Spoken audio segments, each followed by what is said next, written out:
Tennessee River flows through Decatur and Morgan County's history, connecting us to our roots, while also guiding us to new destinations. A life-sustaining artery that courses through stories of birth, hope, death, faith, and life. It is the river of memories that carries in its currents unique stories of people, places, and events that shape and define who we are today. It is amazing to consider that the Native American heritage of the area dates to a minimum of 15,000 years ago. Native tribes from more recent past call the river Hohogi, or River of the Cherokees. Alabama became a state on December 14, 1819, and less than 1 year later, the Articles of Incorporation for the Decatur Land Company were recorded on June 16, 1820. The small village had begun informally referring to itself as Decatur, following the death of Commodore Stephen Decatur, who was killed in a duel. Official incorporation as Decatur would take place at the Alabama Legislature on December 8, 1826. The county's first seat of government was located at Summerville, where many of our county's earliest leaders resided. One of the first important events to lift Decatur from relative obscurity to a place of prominence in the state was the decision to build a branch of the Alabama State Bank in Decatur. Opening on July 29, 1833, the old state bank has weathered financial ruin, war, and neglect, and is a proud reminder of the faith and optimism expressed by the area's early leaders in the future of Decatur and Morgan County. Attempts to bypass the navigational challenges presented by the nearby shoals would also spur the development of an iron river. During the 1830s, the Tuscumbia, Cortland, and Decatur Railroad, which later became the Memphis and Charleston line, would be completed through Decatur. A second rail line, running north to south, was organized as the Nashville and Decatur Railroad, and a railroad bridge was also built across the river. The town's emergence as an important transportation crossroads would bolster the status of the area, but would place the town in a vulnerable position when the Civil War erupted. In an ironic twist of history, Tennessee Valley representatives voted predominantly against secession at the state convention held in January 1861 after Lincoln's election. Yet when the war broke out, North Alabama would be the first section of the state to feel the effects of the war. Now when I give you a direct order, I expect you to carry out the direct order. Do you understand me, boy? With the town's strategic location, Decatur would become a crossroads of conflict during the war. 1864 was a critical year when citizens that were still in the town were ordered to evacuate, and most of the town's remaining buildings were destroyed. During the October 1864 Battle for Decatur, General John Hood described the town as being a hard nut to crack. When the war ended, the town was in shambles. Homes, businesses, churches, and transportation lines were memories of the past. Like towns across the South, Decatur and Morgan County faced the difficult task of rebuilding after the war. The important transportation systems were slowly rebuilt, and new towns such as Hartselle and Falkville emerged as important railroad and lumber centers. In 1887, the Decatur Land Improvement and Furnace Company was organized and featured New Decatur as a planned industrial city. Industry boomed in the area, with at least 39 different enterprises dating from this time.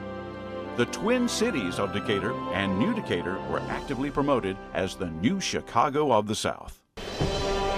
During these legendary days of the riverboat, Decatur continued its role as an important point for the shipping of cotton. In 1892, the county seat was moved from Summerville to Decatur, and in the early years of the 20th century, a land company brochure advertised that with miles and miles of cement and brick sidewalks, churches, schools, YMCA, public library, electric lights, gas, pure filtered water, streetcars, theaters, parks, and boating, the Decaturs are truly an ideal place to live. Efforts to bring culture and education to Morgan County continued as the area grew. A Carnegie Library was established in Decatur in 1904, and there was an emphasis on creating quality schools, such as the 1916 F.E. Burleson School in Hartselle for area students. In 1912, there were still 2 Decaturs. A newspaper known then as the Decatur's Daily was launched under the leadership of W.R. Shelton. In 1916, the town of New Decatur would change its name to Albany in an effort to reduce friction between the twin cities. Leaders from both towns had urged unification for some time, but it would not be until 1927 when the two would merge as one. In 1919, the renovation of a former livery stable into a theater billed it as one of the prettiest in the South. Now known as the Princess, the theater would later be remodeled into the Art Deco style in 1939 and provided a center of escape and entertainment for the town's residents. When the Great Depression struck, Decatur's leaders were forced to face problems and find new solutions. Decatur was hard hit with major employers such as the L&N rail shops closing their doors. In an effort to combat the economic ills of the times, a Chamber of Commerce was formed under the leadership of Barrett C. Shelton Sr.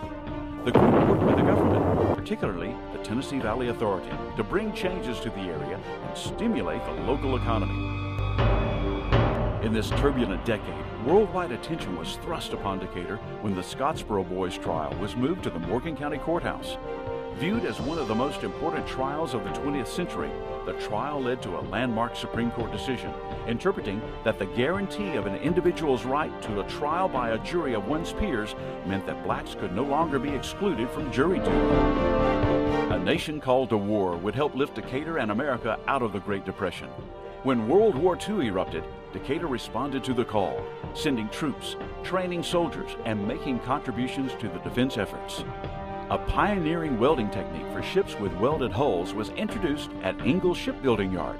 In the 1950s, Decatur's river access again helped to bring important new industries such as Chemstrand to the area. New residents from other places in the country relocated to the River City and the town grew again. And new residential and retail areas in southwest Decatur began to grow. Through the efforts of Mayor Gilmer Blackburn, formal plans to capitalize on the recreation potential of the river by building Point Mallard Park were approved in 1968, and America's first wave pool would be proudly promoted and developed into a facility that continues to serve as one of our city's major tourist destinations. In the 1980s, there was a renewed emphasis on preserving the area's heritage.